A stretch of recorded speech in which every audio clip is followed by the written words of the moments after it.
In the depths of the Andromeda Rift, a place where stars clustered like scattered jewels, a vast station hung silently in orbit around a massive blue star. The station, shaped like a spiraling lattice of silver and glass, was home to the Interstellar Council. Hundreds of alien species from across the galaxy had gathered there, each representing their worlds with a presence that radiated authority and caution. The council chamber was immense, stretching over 2 kilometers in diameter, with suspended platforms where delegates floated, their species' unique forms taking up space in ways that defied human imagination. Some were tall and crystalline, their bodies refracting the starlight. Others were enormous, with multiple limbs that allowed them to gesture simultaneously. The air buzzed with translations and the hum of thought-speak devices. At the center, the council's leader, a being of soft golden light and fluid form, raised a tendril-like appendage to call for silence. Its voice, though gentle, carried across the chamber and silenced even the most impatient delegates. "Enough," it said. "We have convened today to discuss a matter of the highest urgency. Humanity has changed. They are no longer the species we knew. They are growing faster, stronger, and more unpredictable than any species we have encountered in millennia." A murmur rippled through the chamber. Many species had watched humanity for centuries, studying them from afar. Most had considered humans dangerous, yes, but not impossible to manage. Now the words of the council leader made even the oldest delegates uneasy. A crystalline being, its voice like wind through glass, floated forward. "We have sent warnings. We have sent envoys. They ignore our pleas. They expand into regions we agreed were neutral. Their technology is no longer just human. It surpasses expectations in almost every measure." The golden light shifted, nodding in agreement. "It is not just their technology," it said. "It is their spirit. Their refusal to submit, to negotiate under our terms, is unprecedented. We fear what they may do if left unchecked." From the human perspective, however, life in their colonies was vibrant and unaware of the Council's alarm. On the inner ring of Titan Station, humans celebrated the launch of a new fleet of starships capable of traveling faster than any before. Children ran through corridors lined with digital murals of distant galaxies. Scientists explained the mechanics of the faster-than-light drives to eager crowds, and families gathered to watch the fleet ascend through the atmosphere of their first interstellar colony. Admiral Leora Kane stood on the observation deck of the flagship Odyssey, watching the last of the ships disappear into the black. She smiled faintly, knowing that humanity had no intention of stopping. "We've earned this," she said softly to herself. "The galaxy has waited long enough." Back in the council chamber, another delegate, a dark, amorphous creature that seemed to exist in constant motion, spoke with urgency. "We cannot allow them to expand unchecked. If they continue, the balance of power will collapse. Entire star systems could be caught in conflict, and species that have survived for millions of years could vanish in decades." A young member of a water-based species chimed in, their voice trembling. "We must try once more. Perhaps a final plea, delivered by someone they cannot ignore. A gesture of respect, a symbol of peace. If we show them the depth of our concern, perhaps they will reconsider." The golden light paused, then nodded. "Yes, we will send an envoy. One that speaks not with threats but with understanding. One that can appeal to their sense of reason and their desire for survival. Perhaps even they can see the consequences before it is too late." Meanwhile, humanity was making plans that no envoy could anticipate. In the orbit of the newly colonized planet Elysia, engineers worked to build a massive energy relay that would allow them to terraform entire worlds in weeks instead of decades. Fleet commanders studied maps of uncharted space, plotting courses through dangerous nebulae and asteroid fields that had kept other species away. They were bold, they were ambitious, and they were confident in their right to grow. Dr. Marcus Havel, chief scientist on Elysia, reviewed the colony's progress from the observation deck. "In 2 weeks, we'll have breathable atmosphere across half the northern hemisphere," he said. "This is just the beginning. The galaxy has no idea what we can do." Even as the Council's envoy was selected and briefed for their journey, humanity continued their expansion, unaware of the storm gathering on the horizon. Ambassador Selrith, a being of silver threads and luminescent wings, was chosen to deliver the message. Their mission was clear. They must convince humans to halt their expansion peacefully. Failure, the Council feared, could ignite a war no one could contain. The envoy's vessel, sleek and translucent, glided silently through space, its form almost invisible against the stars. Selrith reviewed the Council's instructions repeatedly. They were to offer knowledge, history, and understanding. No threats, no force. But even Selrith, with centuries of experience, could not ignore the feeling that humanity might not listen. On the human side, life carried on with an energy that was uniquely theirs.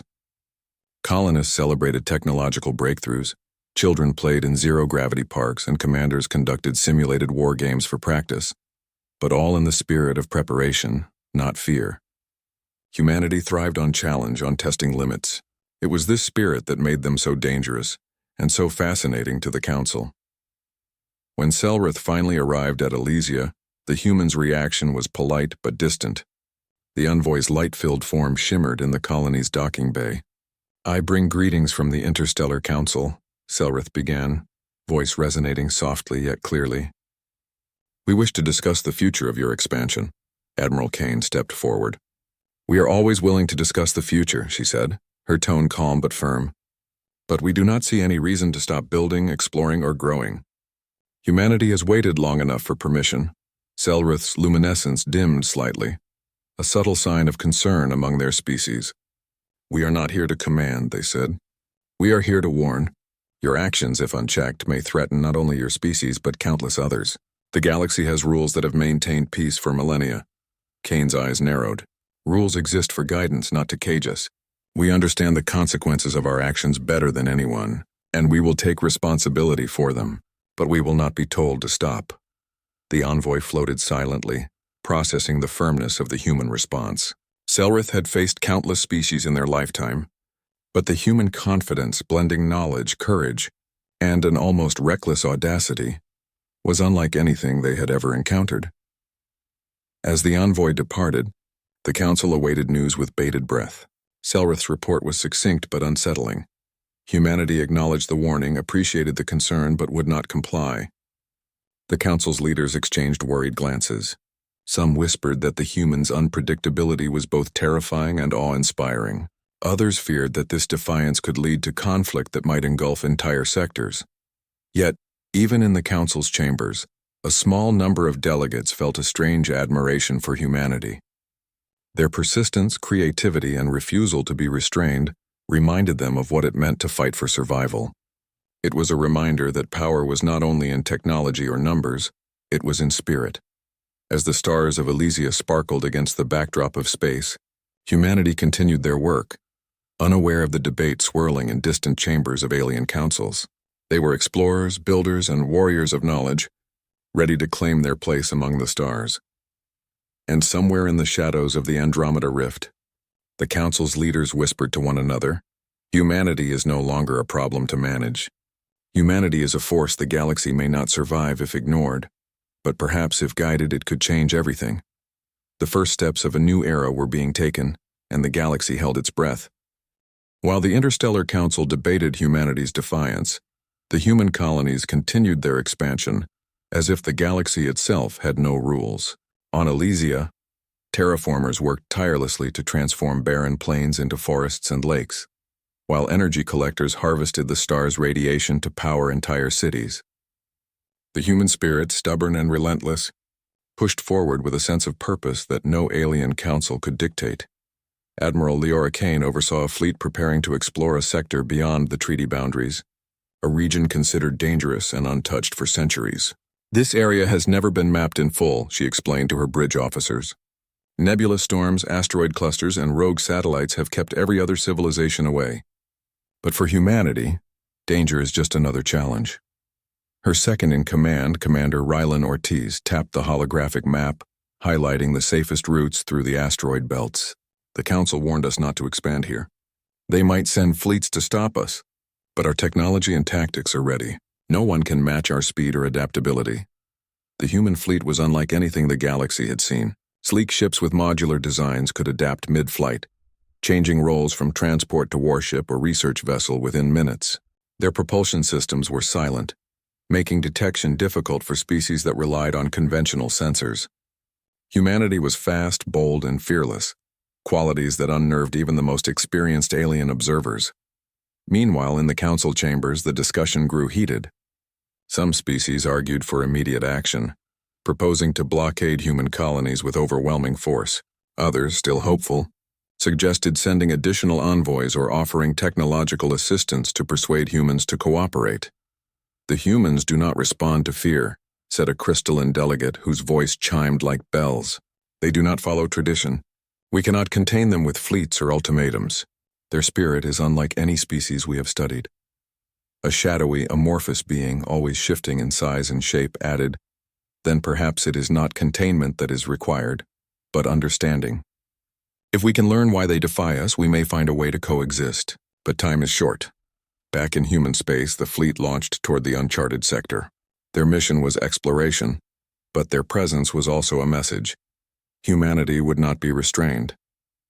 Scouts detected anomalies in the system, gravitational fluctuations, asteroid swarms, and strange energy readings. But humans approached each obstacle with curiosity rather than fear. Captain Celine Miles, commanding the reconnaissance vessel Intrepid, leaned over her navigation console. "Every obstacle is an opportunity," she said. "The Council thinks we are reckless, but they do not understand us. We see patterns they cannot, and we adapt faster than they expect." As they moved deeper into the sector, humans encountered remnants of civilizations long forgotten.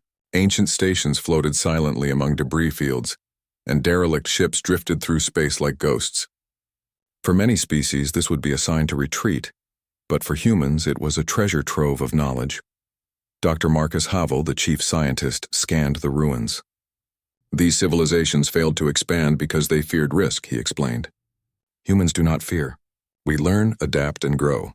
That is why we survive and thrive."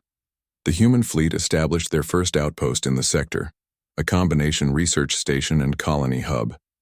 Within weeks, automated systems began analyzing local resources, mapping safe pathways, and even experimenting with terraforming small moons. Humanity's pace was unprecedented, and their presence disrupted the balance of power in the region. News of human expansion reached fringe species beyond Council control, aliens who had grown weary of the Council's rigid rules. They observed humanity with a mix of awe and hope, wondering if these bold newcomers might challenge the status quo and offer a new path for freedom. In a distant sector, a Council report outlined the human strategy. "They are not reckless," the report stated. "They study, adapt, and move with purpose. Their fleets are not merely for war, they are tools of exploration and progress. Their defiance is deliberate, but it is calculated. We cannot underestimate them." Despite these warnings, the Council remained divided. Some delegates wanted to send fleets to blockade the human expansion immediately. Others argued that such action might provoke conflict that could not be controlled. The humans were too unpredictable, too fast, and far too determined to be contained by conventional means. Meanwhile, humanity continued to expand with a mixture of diplomacy, ingenuity, and quiet audacity. On Elysia, Governor Rachel Tan oversaw the integration of alien technology scavenged from abandoned stations. Humans modified these systems, combining them with their own innovations to create energy shields, propulsion units, and communication networks that no other species had ever achieved. "This is just the beginning," Rachel said during a council of her own. "We are learning from the galaxy, not following it. Humanity does not wait for permission. We take what we need, adapt it, and move forward. That is how we will survive and lead." Back on the observation deck of the flagship Odyssey, Admiral Kane watched a holographic map of the sector. Red dots marked alien fleets moving cautiously around human outposts, studying but not engaging. The Council's warnings were being heard, but the humans were already beyond caution. Rylan Ortiz smiled as he studied the patterns. "They watch us, but they cannot predict us. Every move we make is new. Every innovation catches them off guard. The Council will learn that humans are not like any other species. They are more than the sum of their technology. They are our spirit, our will, our creativity." The human fleet's actions did not go unnoticed by the wider galaxy. Other species began to communicate with humans secretly, offering information, resources, and minor alliances. Some hoped that by siding with humanity, they could escape the Council's strict rules. Others were simply curious, drawn to the humans' boldness and audacity. In one such meeting, a small delegation from a nomadic species approached the humans. Their translucent forms shimmered with excitement. "We have observed your expansion," their leader said. "You do not follow the council. You are not afraid. Perhaps together we can chart a new path, one where innovation and freedom are more important than control." Admiral Kane considered their offer carefully. "We are not seeking to challenge the galaxy," she replied. "We seek only to survive, explore, and grow. If we can do that while building alliances, then we will take that path, but always as equals, never as subjects." As humans continued their operations, the Council grew increasingly anxious. Reports of human technology spreading faster than predicted reached their chambers daily. Scientists and strategists attempted to understand humanity's methods, but every time they thought they had an answer, the humans innovated further. It was as if each challenge the galaxy presented only made humanity stronger. Selrith, the envoy who had first approached the humans, returned to the Council with new information. "Their defiance is not aggression," they explained. "It is confidence. They are not reckless, they are calculating. Their expansion is deliberate, but it is guided by curiosity, ingenuity, and a drive to survive. We cannot stop them by force without risking destruction on both sides." A crystalline delegate tilted its form, shimmering in contemplation. "Then perhaps the question is not how to stop them, but how to coexist. If they continue at this pace, the galaxy may be forced to adapt or perish." Back among the humans, life continued at a frenetic pace. Engineers tested new propulsion systems capable of near-light-speed travel. Colonists built cities in weeks, and scientists explored alien ruins with relentless curiosity. Humanity's drive was unstoppable, a combination of hope, courage, and sheer determination. Admiral Kane stood once more on the observation deck, watching the starfield stretch endlessly before her. She knew the Council would continue to watch, continue to debate, and perhaps even prepare fleets to challenge them. But humanity was ready. Every colonist, every scientist, every soldier knew that the galaxy would not define them. They would define themselves. Dr. Havel smiled as he reviewed the latest scans from an abandoned alien station. "The galaxy has rules, yes," he said. "But rules are only as strong as those who obey them. Humanity does not obey. We create, we adapt, we thrive. And if anyone tries to stop us, we will find a way forward, no matter the cost." The first fleets of the humans in the uncharted sector sent signals back to Earth, reporting successful colonization, technological discoveries, and strategic intelligence about alien fleets. Humanity's presence was spreading like a wave, unstoppable, uncontainable. The Interstellar Council watched with a mixture of fear and awe. They could see the humans' progress, but they could not predict their next move. Humanity had grown beyond warning and beyond control. They were no longer a species to manage, they were a force to reckon with. And so, as human fleets continued to advance into uncharted space, the galaxy began to realize a startling truth. The humans were no longer listening to warnings, advice, or rules. They were moving forward on their own terms, bold and relentless. And for the first time, the Council understood that humanity's defiance was not a threat to be contained. It was a challenge the galaxy had never faced before. The calm of space had always been deceptive. In the uncharted sector, human fleets glided silently among asteroid fields and glowing nebulae, unaware that their movements were now being tracked by a coalition of Council-aligned species.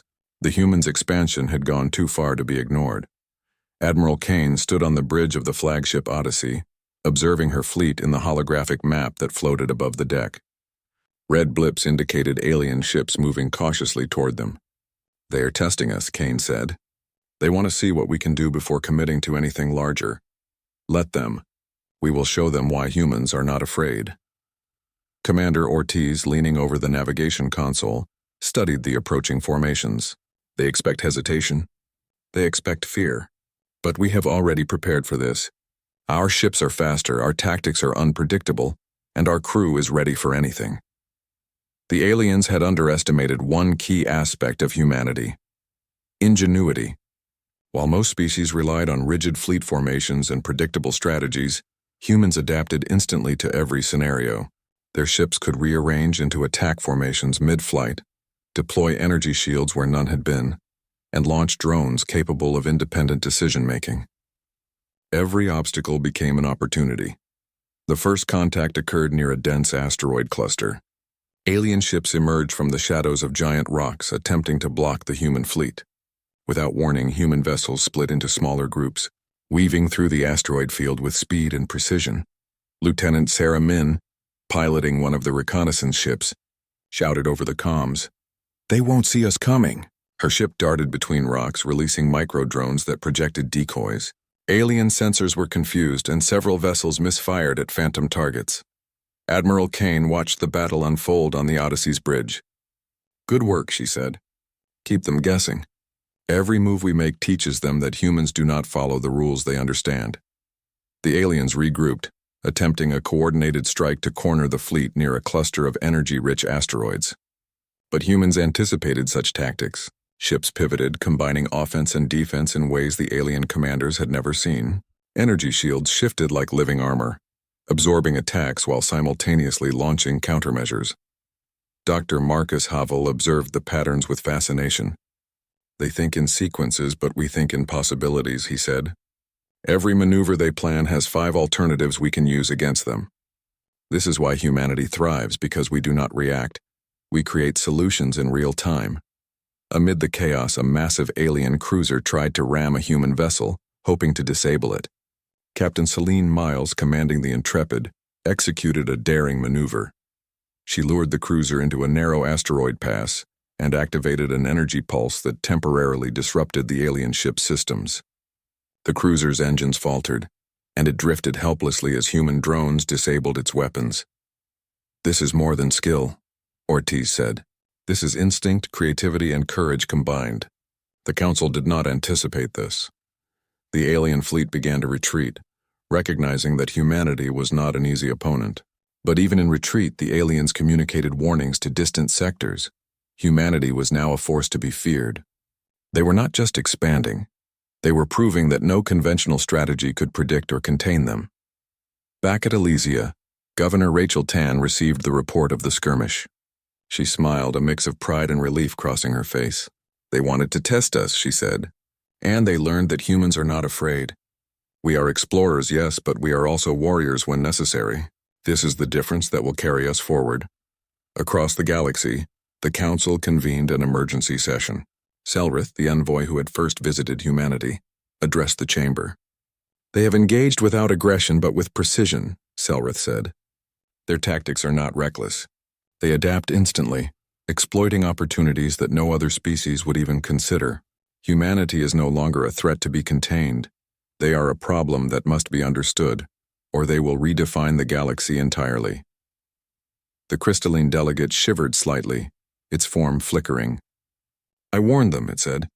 "We warned every species about unchecked expansion, but humanity does not heed warnings. They do not obey, and yet there is something remarkable in their defiance." Within the human fleet, the first skirmish became a lesson rather than a battle. Engineers analyzed the alien tactics, learning patterns and weaknesses. Commanders discussed new formations and strategies that could be employed in future encounters. Humans turned every confrontation into an opportunity to learn and grow stronger. Admiral Kane addressed her officers after the battle. "This was only the beginning. The Council will respond and other species may join them. But every move we make shows them that humans cannot be intimidated. Our strength is not just in our weapons, it is in our minds, our courage, and our will to survive." In the weeks that followed, humanity continued its bold expansion. Colonies were established on moons and planets previously considered uninhabitable. Energy grids harnessed stellar radiation, and research stations studied anomalies and abandoned alien technology. Humans worked tirelessly, driven by curiosity and a determination to thrive no matter the cost. Meanwhile, the Council's anxiety grew. They could see humanity's progress, but they could not predict their next move. Every new colony, every technological breakthrough made humans harder to control. Fringe species began to communicate with humans, offering minor alliances, supplies, and information. The human presence became a symbol of hope for those who had grown weary of the Council's rules. On one distant world, a small alien delegation met with a human envoy for the first time. The aliens shimmered in shades of green and blue, their forms constantly shifting. "We have observed your fleets," their leader said. "You do not follow the Council. You are bold, unpredictable, and clever. Perhaps together we can explore paths that the Council does not allow." Admiral Kane considered their words. "We do not seek to dominate the galaxy," she said. "We seek only to survive, explore, and grow. If alliances help us achieve that, we will consider them, but always as equals, never as subjects." Even as humans expanded, they were careful not to provoke unnecessary conflict. Colonies sent messages of peace to neighboring species, offering trade and shared technology. But the humans' rapid growth and tactical brilliance made them a threat in the eyes of the Council, and tensions continued to rise. Dr. Havel reflected on the first skirmish as he monitored alien communications. "They thought fear could stop us," he said. "But fear is useless against a species that creates its own path. Humans are not reckless. They are unstoppable because they think differently, move faster, and refuse to yield." In another sector, Council strategists debated humanity's future. "If we do not act soon," one delegate said, "their influence will spread beyond our control.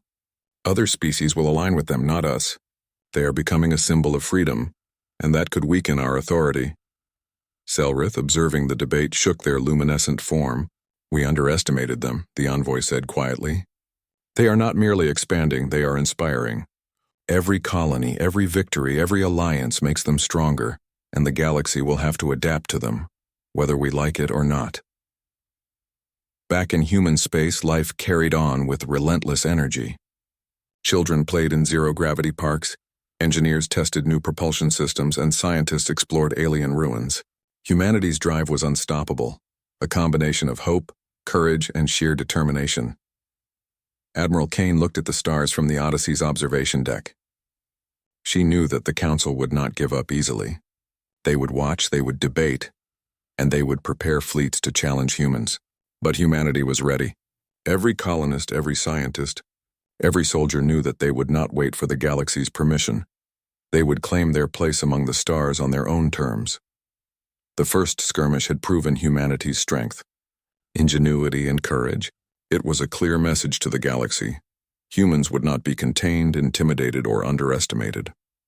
The Interstellar Council's warnings had failed, and the humans' boldness had changed the balance of power forever. And somewhere in the shadows of the Council chambers, delegates whispered to each other, "Humanity is no longer just another species. They are a force the galaxy cannot ignore, and perhaps a force it cannot control."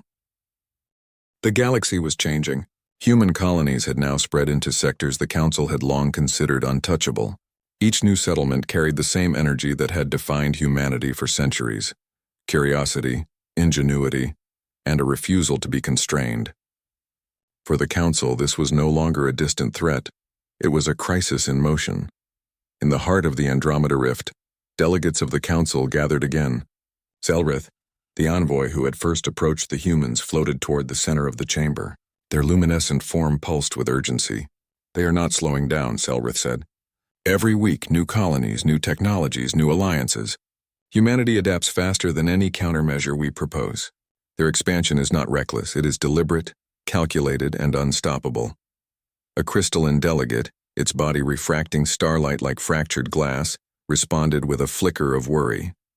"We underestimated them. Every species we have encountered could be guided, contained, or persuaded. Humanity ignores our advice, rejects our pleas, and thrives on challenge. If we do not act, the galaxy may be forced to accept their terms." A murmur of concern spread through the chamber. The Council had never faced a species that defied not just their warnings, but the very rules that had maintained peace for millennia. Meanwhile, humans continued their operations as if the Council's alarms were distant echoes. On the planet Viridia Prime, engineers were completing the construction of a massive energy relay system that would allow the terraforming of its arid surface. Colonists labored alongside robotic drones, and children watched as lakes began forming and plants sprouted almost instantly from engineered soil. Governor Rachel Tan observed the progress from a high observation tower. "We are changing worlds in weeks that other species took decades to settle," she said to her assistants. "This is not just technology, it is our determination, our willingness to face risk, and our refusal to wait for permission." In orbit above Viridia Prime, the human fleet monitored several alien patrols from Council-aligned species. They were cautious, maintaining distance but observing everything the humans did. Admiral Kane looked at the holographic display of alien movements. "They are testing our patience," she said. "But we are not here to react, we are here to advance. Every observation they make, every calculation they attempt will fail because humans do not act predictably." Commander Ortiz smiled as he studied the enemy formations. "They will try again. Every fleet sent to confront us only learns our patterns faster. By the time they act, we will have already moved forward, adapted, and taken control of the situation." In the weeks that followed, multiple skirmishes erupted across different sectors. Alien fleets attempted to blockade human colonies, hoping to force negotiations or slow expansion. Each attempt failed. Humans demonstrated their adaptability in ways no species had anticipated. Ships navigated asteroid storms with precision, projected energy shields to counter long-range attacks, and deployed drones that could make decisions independently. Every confrontation became a lesson for the humans and a source of awe and fear for the aliens. Captain Celine Miles, aboard the Intrepid, led a mission to rescue a human survey team trapped near a hostile fleet. She executed a daring maneuver. Using a dense nebula as cover, her fleet appeared out of nowhere, disabling enemy weapons with electromagnetic pulses while simultaneously extracting the survey team. It was a display of human creativity and courage. Back at the council, debates grew more heated. "We cannot allow them to continue unchecked," argued the shadowy, amorphous delegate. "They are destabilizing the galaxy.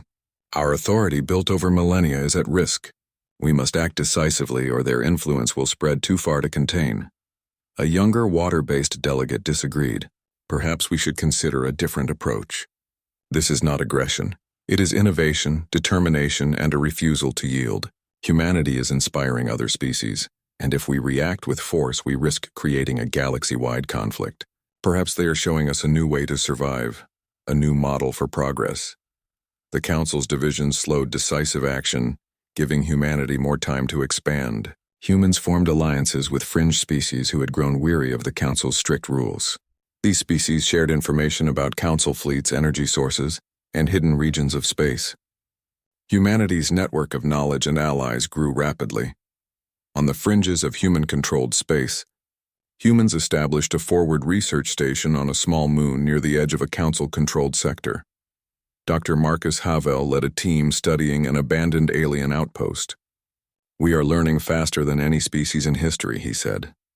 "Every challenge, every restriction placed on us by the galaxy only makes us stronger. This is why humanity thrives.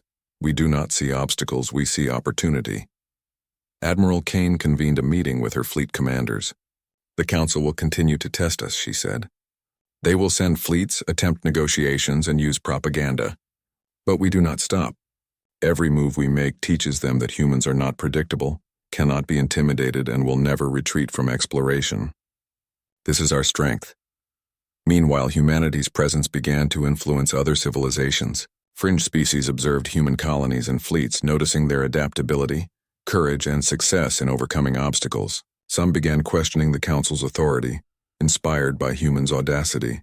Humans became a symbol not of rebellion, but of possibility, a species unbound by tradition, willing to face risk, and capable of creating its own destiny. In one sector, a small alien delegation approached a human colony. Their forms shimmered with bioluminescent patterns and their voices resonated like low winds. "We have watched your fleets and colonies," their leader said. "You do not fear the Council. You are not bound by tradition. Perhaps together we can explore paths that others cannot, achieve progress that was previously impossible." Governor Rachel Tan considered the offer carefully. "We do not seek to dominate the galaxy," she said. "We seek only to survive, explore, and grow. If alliances help us achieve that, we will accept them, but always as equals. Humanity does not follow. Humanity partners." Back in the Council chambers, anxiety mounted. "They are more than expansionists," Selrith said. "They are shaping the galaxy around them. Every new colony, every new alliance, every technological breakthrough extends their influence. They are no longer a problem to manage. They are a force that will change everything." The Council could not deny it. Humanity was a growing power, not merely because of technology, but because of spirit. Humans were bold, creative, and determined. They adapted to obstacles, learned from encounters, and transformed challenges into advantages. Every skirmish, every encounter, every exploration mission strengthened their reputation. Even as Council fleets prepared for coordinated action, they realized something remarkable. Humans were not reacting, they were leading. Their moves were deliberate, their innovations ahead of their enemies and their alliances growing steadily. Humanity was no longer a species to be contained, it was a catalyst for change. On Elysia, Admiral Kane addressed the fleet. "The Council may attempt to stop us," she said. "Other species may try to challenge us. But we are humans. We do not wait for permission. We do not retreat from opportunity. We adapt, we explore, and we thrive. Humanity is not just surviving. We are leading the galaxy into a new era." Dr. Havel, observing the starfields from the colony's observation tower, reflected on their progress. "The galaxy has rules, yes," he said. "But rules are only strong if they are followed.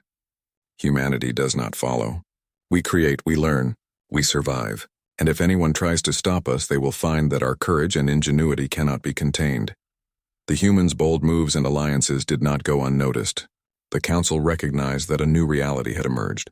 Humanity was not just expanding. It was changing the galaxy itself. Other species, inspired by human courage and ingenuity, began to reconsider the Council's authority.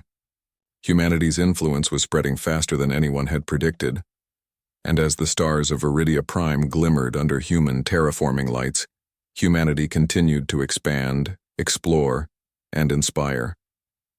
The galaxy had entered a new phase, one in which humans would not wait for permission, would not obey rules imposed upon them, and would continue to grow in ways that no council, fleet, or species could fully control. The tension was rising, and the Council knew that sooner or later, humanity would force a choice: accept their terms, or face a galaxy transformed by the humans' boldness. The galaxy had grown tense. Humanity's expansion into uncharted sectors, combined with their alliances and ingenuity, had shifted the balance of power. The Interstellar Council, once confident in its authority, now faced a species that refused to obey, refused to yield, and refused to be predicted. In the Council chambers, Selrith addressed the delegates once again. "They have not attacked us," the envoy said, voice calm but serious. "They continue to expand, explore, and form alliances. Their actions are deliberate, not reckless. They are not enemies. They are a force that demands recognition. If we attempt to strike them now, we risk a war that may engulf entire sectors." The crystalline delegate, its form flickering nervously, replied, "Then what do we do? If we do not act, humanity's influence spreads. Other species will align with them. They are becoming a symbol of innovation, courage, and freedom, a symbol that undermines the Council's authority."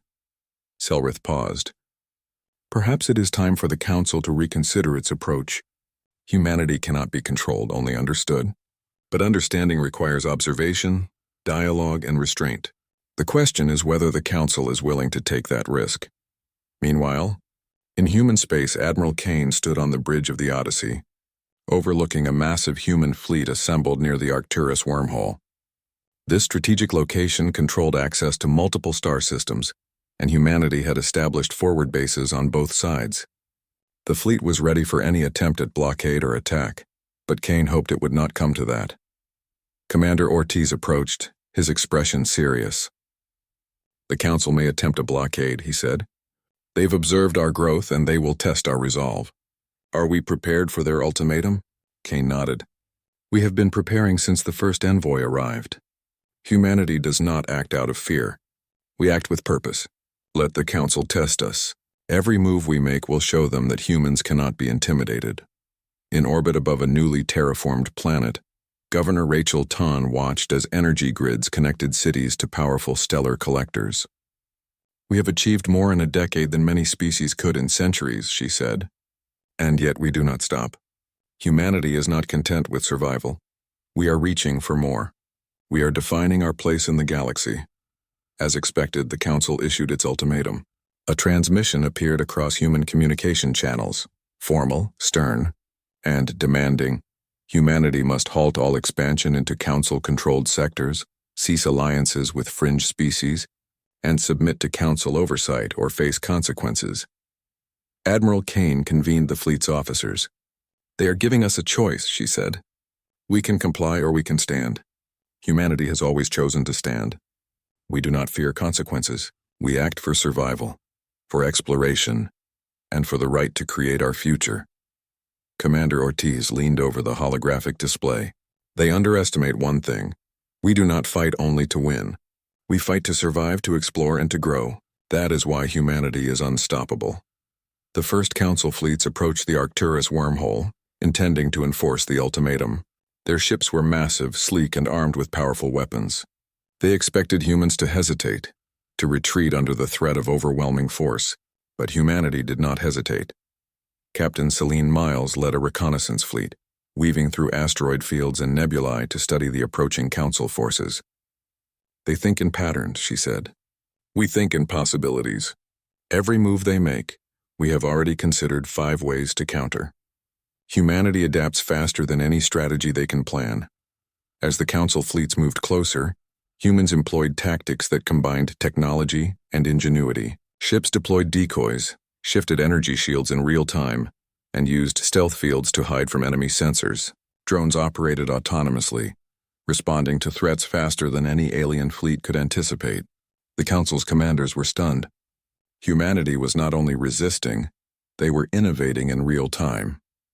On the surface of nearby planets, colonies monitored the situation.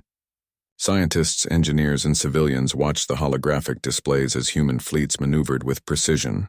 Children played in zero-gravity parks, their laughter a quiet reminder that humans thrived even in the face of potential war.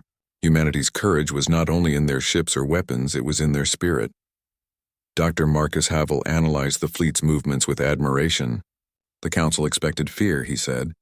They expected compliance. But humans do not act from fear. We act from determination, creativity, and the belief that we can shape our own future. This is why no one has ever defeated us. As the standoff continued near the wormhole, the Council realized something remarkable.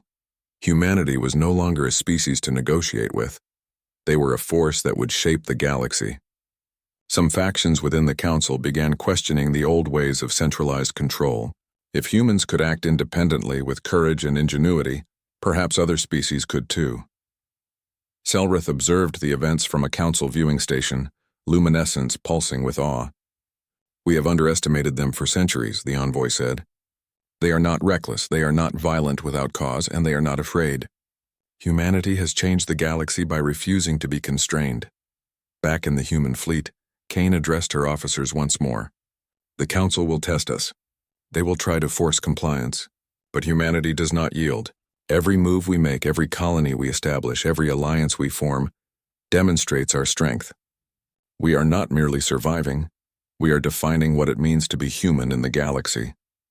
As the Council fleets withdrew temporarily to reassess, humanity took the opportunity to solidify their presence. Colonies expanded, research stations were established, and communication networks linked human and allied species across multiple sectors. Humanity's influence was no longer just physical, it was ideological. They were a symbol of courage, ingenuity, and independence. Governor Rachel Tan reflected on the transformation she had witnessed. We are not conquerors, she said. We are explorers, creators, and innovators, but the galaxy must recognize that humanity cannot be contained, cannot be ignored, and will not wait for permission. We are a force for change, and we will continue to grow. As months passed, humanity continued to expand while maintaining diplomacy with willing species. Their fleets became legends, known not only for speed and strength but for adaptability and creativity. Every encounter, every negotiation, every colony demonstrated that humans were a species unlike any other. The Council, forced to recognize the reality of humanity's influence, faced an uncomfortable truth. The galaxy was changing. Humans had proven that courage, ingenuity, and determination could overcome threats, restrictions, and even centuries of established order. Their defiance had not caused chaos. It had inspired progress. Selrith reported to the Council one final time. Humanity will not submit, the envoy said. They will not be intimidated and they will not retreat. But in their defiance, they offer a new model for the galaxy. One where innovation, courage, and exploration define power, not fear or control. Perhaps we have been wrong to limit them. Admiral Kane watched the stars from the Odyssey's observation deck, her mind calm but focused. The Council gave us a choice, she said. We chose to stand. Humanity will continue to explore, to create, and to thrive. And if the galaxy adapts, it will do so because of us, not despite us. In the silent expanse of space, human fleets moved forward, colonies grew, and alliances strengthened. Humanity had refused the Council's ultimatum, and in doing so had not only secured their survival, they had changed the rules of the galaxy. The Interstellar Council would have to accept it. Humanity was not merely a species anymore. They were a force, a symbol, and a catalyst for a new era. The galaxy would never be the same. And somewhere across the stars the humans smiled, ready for the challenges ahead, confident in their ingenuity, and certain that the future belonged to those bold enough to shape it. Humanity had stood. Humanity had survived, and humanity had changed the galaxy forever.